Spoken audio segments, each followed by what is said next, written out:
গুণ। ওয়াইযা খাতাবাহুমুল জাহিলুনা ক্বালু সালামা। জাহেল মানুষরাই সাধারণত ঝগড়া করে, যারা জাহেল প্রকৃতির হয়। জাহেল কাকে বলে? জাহেল হয় কয়েক ধরনের।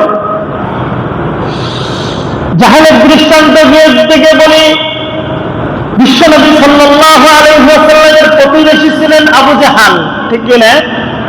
রাসূলের প্রতিবেশী আবু জাহেল কে ছিল?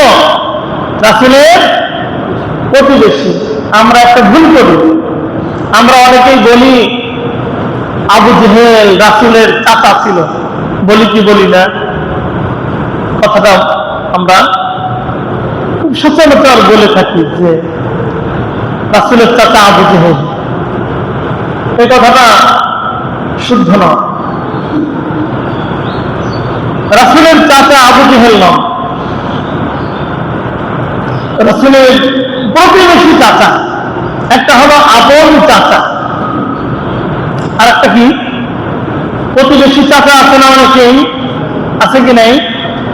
এই চাচা আর আপন চাচা একে এক কথা নাকি? হ্যাঁ, এখানেও তো অনেককে চাচা বলে ডাকি। সে কি আমার চাচা? কথা বলেন, সে কি আমার চাচা?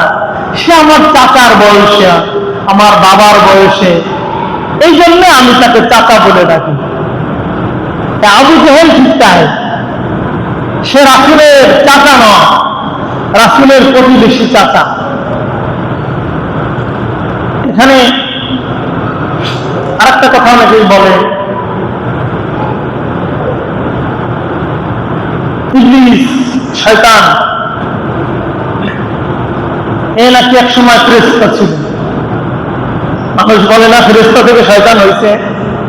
বলে কি বলে না? এই বলে কি বলে না? ফেরেশতা থেকে ইবলিস আল্লাহর হুকুম না মানার কারণে শয়তান হয়েছে। আসলে এই কথাটাও ভুল কথা।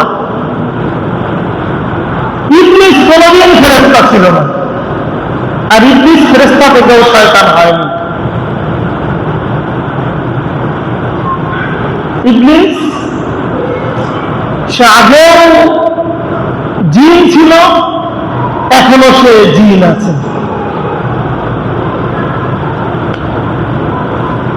ইবলিসকে এই ইবলিস এক সময় আল্লাহর ইবাদত করত। ইবলিস কি করত? আল্লাহর ইবাদত করত। নেককার পরহেজগার ছিল, ভালো ছিল। কি ছিল? ভালো ছিল। আল্লাহ তাআলা ইবলিসকে বললেন, ইবলিস তুমি তো আমার অনেক ইবাদত বন্দেগী করো, তো তোমাকে আমি ফেরেশতাদের সঙ্গে থাকার অনুমতি দিয়ে দিলাম। ওদের সঙ্গে থাকবা, জান্নাতে থাকবা। কই থাকবা? ভালো। আপনিও যদি ভালো কাজ করেন, আল্লাহ আপনার ঠিকানা কোথায় দেবে? কোথায় ঠিকানা বানাবে? জান্নাতে ঠিকানা বানাবে।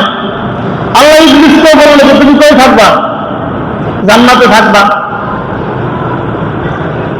ইবলিস জান্নাতের ভিতরে থাকে, ইবাদত বন্দেগী করে। আল্লাহ তাআলা আদম আলাইহিস সালামকে বানালেন, নিজ হাতে বানালেন। নিজ হাতে বানিয়ে জান্নাতের ভিতরে শোয়া রাখছেন। 7 হাত লম্বা বিশাল দেহের এক মূর্তি বানানো। ইবলিস তো পরহেজগার, দিনদার, আল্লাহওয়ালা, জান্নাতেই থাকে। সে কি ফেরেশতা? আল্লাহ কি তাকে ফেরেশতা বানাইছে, নাকি ফেরেশতাদের সঙ্গে থাকতে বলেছেন? কি ফেরেশতাদের সঙ্গে তাকে থাকতে বলেছেন? সে তো ফেরেশতা না।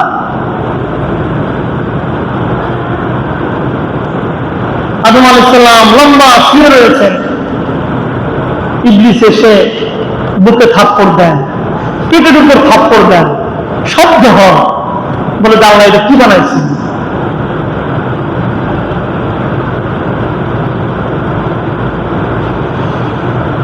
আদম আলাইহিস সালাম নড়াচড়া করেন না, মূর্তি বানানো।